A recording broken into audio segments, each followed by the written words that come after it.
বিজয়ের আকাঙ্ক্ষা যেন ব্যর্থ না হয় বললেন নজরুল ইসলাম। আটকে পড়াদের বিষয়ে মালয়েশিয়ার রোডম্যাপের অপেক্ষায় বাংলাদেশ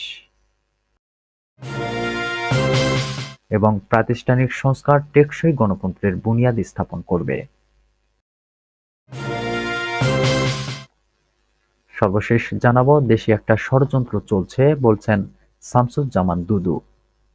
এতক্ষণ শুনছিলেন সংবাদ শিরোনাম, এবারে বিস্তারিত। বিজয়ের আকাঙ্ক্ষা যেন ব্যর্থ না হয় বললেন নজরুল ইসলাম।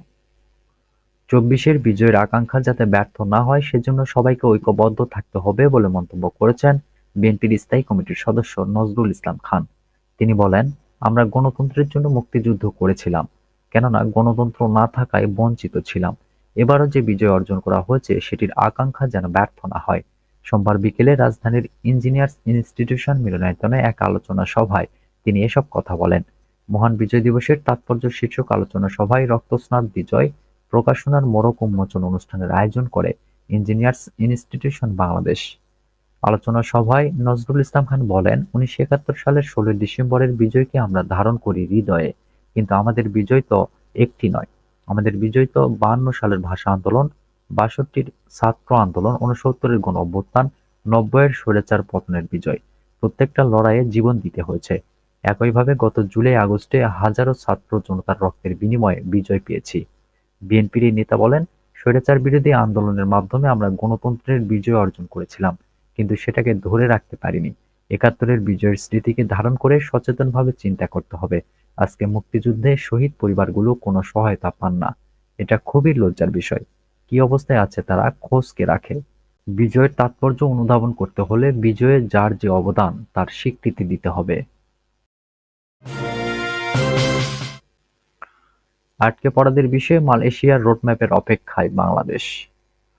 বাংলাদেশ জনশক্তি কর্মসংস্থান ও প্রশিক্ষণ ব্যুরোর ছাড়পত্র পেয়েও আটকা পড়া ১৭,০০০-এর বেশি বাংলাদেশি কর্মীর মালয়েশিয়া প্রবেশের বিষয়ে দেশটির রোডম্যাপের অপেক্ষায় রয়েছে বাংলাদেশ।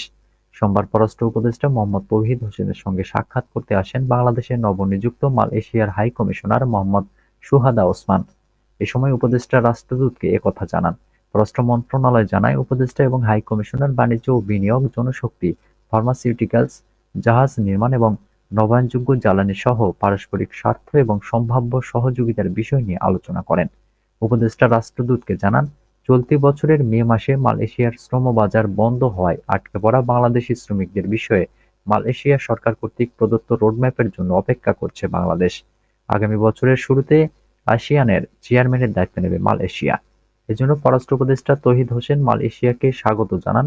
উভয় পক্ষ দুই ভ্রাতৃপ্রতিম দেশের মধ্যে অর্থনৈতিক সম্পর্ক বৃদ্ধির জন্য সম্ভাব্য বিনিয়োগ এবং অংশীদারিত্ব নিয়ে আলোচনা করেন।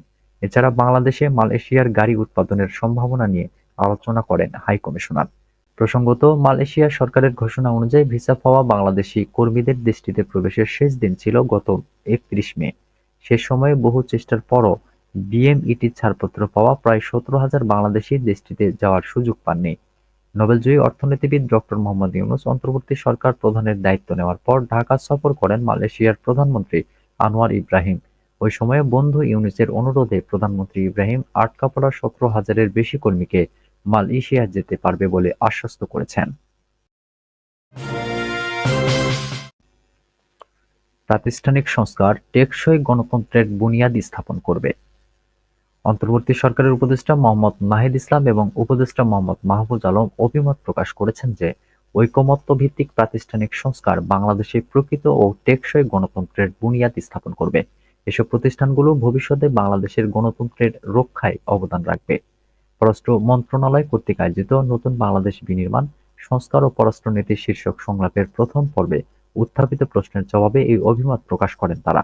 পররাষ্ট্র সচিব মোহাম্মদ জসিম উদ্দিনের সঞ্চালনায় অনুষ্ঠানের শুরুতে জুলাই-আগস্ট বিপ্লবের শহীদদের স্মরণে ১ মিনিট নীরবতা পালন করা হয় এবং জুলাই-আগস্ট বিপ্লবের উপর নির্মিত একটি বিশেষ সংক্ষিপ্ত তথ্যচিত্র প্রদর্শন করা হয়।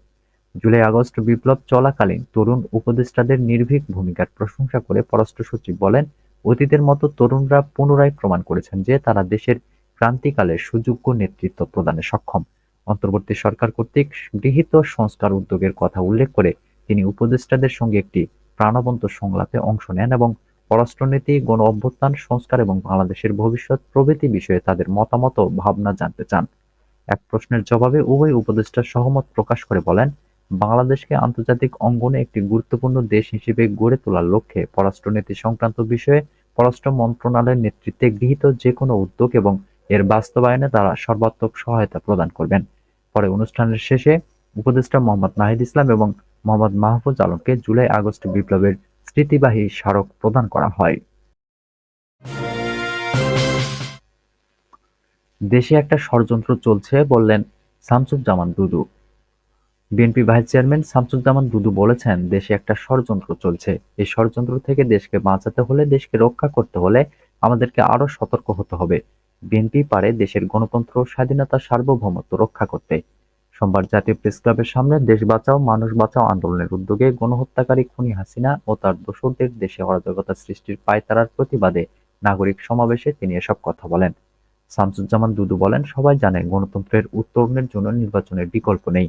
কোনো মহল নির্বাচনকে আটকে দিয়ে দেশকে ভিন্ন পথে নিয়ে যেতে চায়। কেউ কেউ দল গঠন করে ক্ষমতায় আসতে চায়। যে কেউ দল গঠন করতে পারে, নির্বাচন করতে পারে, এটা আমাদের কোনো আপত্তি নাই। কিন্তু বিশেষ মহল থেকে বিশেষভাবে দল গঠন করে কেউ যদি ক্ষমতা দখল করতে চায়, সেক্ষেত্রে আমাদের আপত্তি আছে। ছাত্র দলের সাবেক এই সভাপতি বলেন, বাজারের অবস্থা ভালো না। দেশের আইনশৃঙ্খলা পরিস্থিতির দিকে তাকালে মনে হয় দেশে কোনো সরকার নাই। দেশ এক অরাজকতা পরিস্থিতির দিকে যাচ্ছে, সেই জন্য সরকারকে শক্ত হতে হবে, এসব নিয়ন্ত্রণ করতে হবে। তিনি বলেন, একটা পরিবারের একজন মানুষও ভালো না, সেটা হলো শেখ মুজিবুরের পরিবার। শেখ মুজিবুর রহমান ক্ষমতায় থাকা অবস্থায় তার ছেলে সারা দেশে ব্যাংক ডাকাত হিসেবে স্বীকৃতি পেয়েছিল। তিনি ক্ষমতায় থাকা অবস্থায় বাকশাল কায়েম করে দেশের গণতন্ত্র ধ্বংস করেছিল। দুর্ভিক্ষ লাগিয়ে লক্ষ লক্ষ মানুষকে মৃত্যুর মুখে ঠেলে দিয়েছিল। রক্ষী বাহিনী তৈরি করে 3 বছরে বিরোধী দলের 40,000-এর উপরে নেতাকর্মীকে হত্যা করেছিল। শেখ মুজিবুর রহমানের 2টি কন্যা বেঁচে গিয়েছিল, তাদের আবার 2টি করে সন্তান, তারা বিদেশে থাকে। এখন শেখ হাসিনাও বিদেশে থাকে। এরকম চোর পরিবার বিশ্বের আর কোথাও খুঁজে পাওয়া যাবে না। সাবেক এই সংসদ সদস্য বলেন, এই পরিবার বাঙালির মান-ইজ্জত, দেশের মান-ইজ্জত, মুক্তিযুদ্ধের মান-ইজ্জত ধ্বংস করেছে। এমন একটা সেক্টর নাই সেখান থেকে তারা টাকা চুরি করেনি। এই পরিবার বাংলাদেশকে বিনাশের দিকে নিয়ে গেছে। ডক্টর ইউনূসের কাছে দাবি জানিয়ে তিনি বলেন, যত দ্রুত সম্ভব এই পরিবারকে বিচারের আওতায় আনতে হবে। শুধু শেখ হাসিনা নয়, তার পরিবারের যারা দুর্নীতির সঙ্গে জড়িত তাদেরকে বিচারের আওতায় আনতে হবে। শেখ রেহানার মেয়ে টিউলিপ যুক্তরাজ্যে পার্লামেন্ট সদস্য হওয়ার পরে কত উৎসব আয়োজন, এখন দেখা যায় এই চোরদের মধ্যে সেও আছে।